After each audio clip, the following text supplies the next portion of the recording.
As a registered nurse for almost 30 years, work in critical care most of those years, and also in hospice and palliative care. I cared for many people who didn't make it.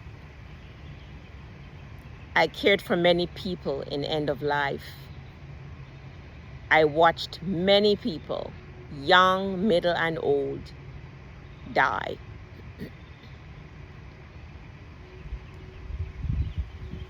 When you see someone die, you observe someone die, your life is never the same.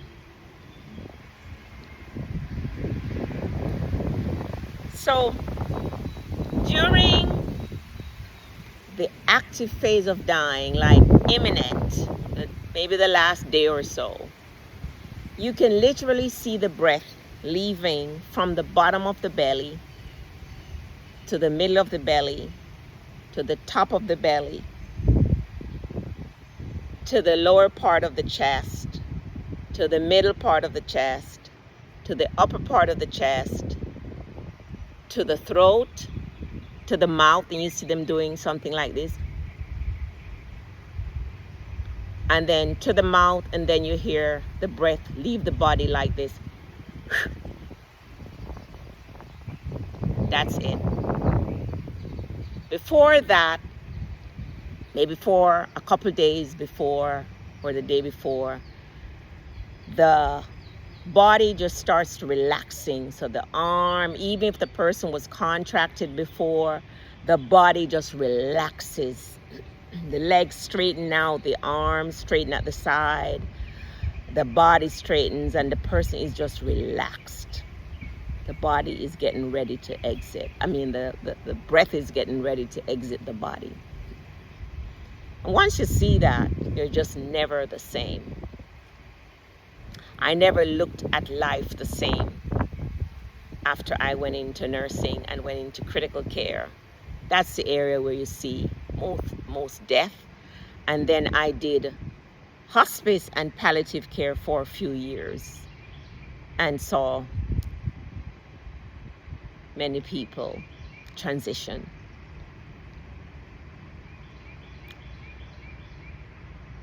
Death is sacred, just like life is sacred. I was with my daughter when she had her first child. And it's just simply amazing to see the process, how the baby comes.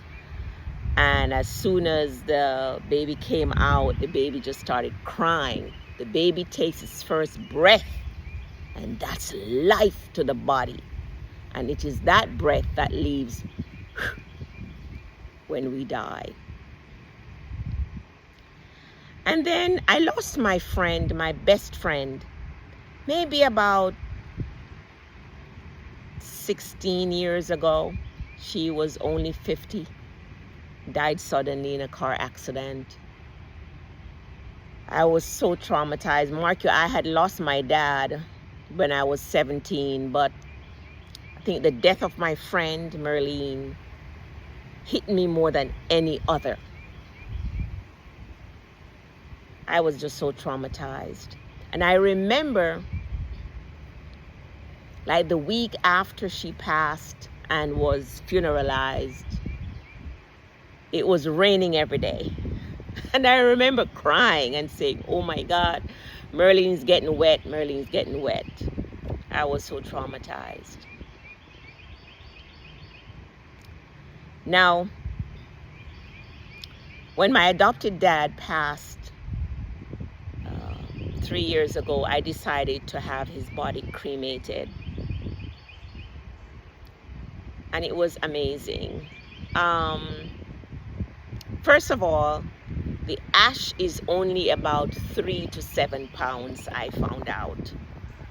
It's not really ash. It's like, it's the bone that they grind, you know, into like a dust kind of a thing. And it's incineration. So the flesh is burned off, the hair is burned. I think the nails burn, the teeth don't burn. So I suppose it's the teeth plus the bones that they grind into what they call the ash that you can scatter in a garden or at the sea or something like that.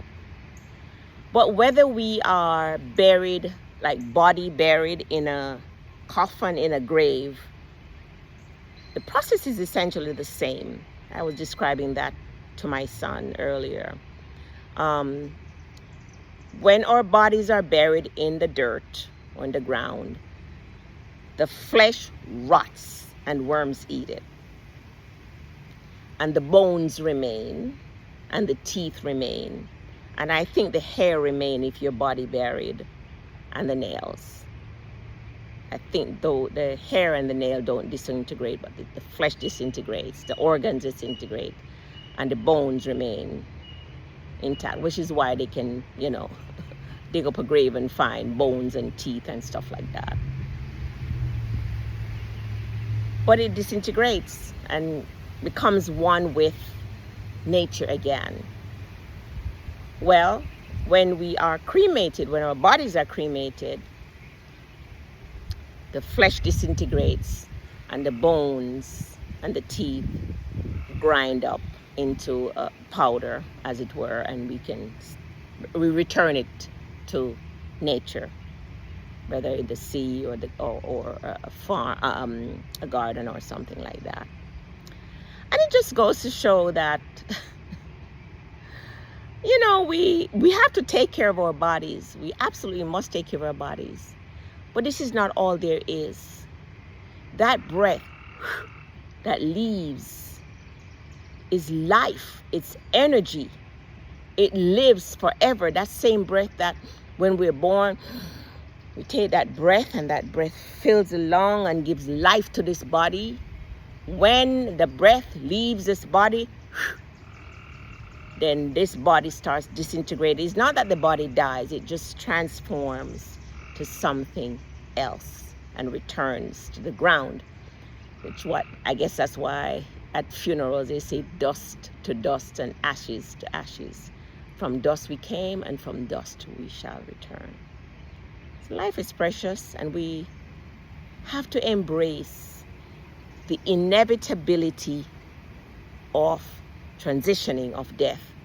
But truly, that person never dies, because the only thing that lives forever is our spirit, that breath that leaves our loved ones and return to God, if you will, lives on and is ever present with us. How do you feel about death and dying and transitioning?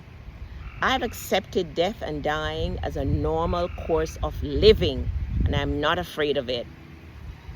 I'm not saying I want it to come prematurely, but I'm not afraid of death and dying because it's a normal process.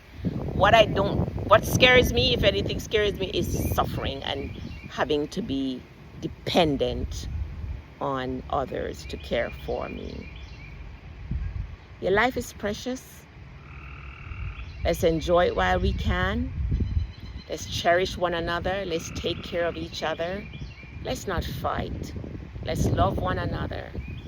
Because in the end, just like the animals, all of us will leave this world, young, middle, or old, and return to that from which we came.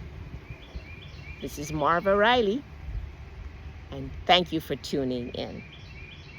God bless you.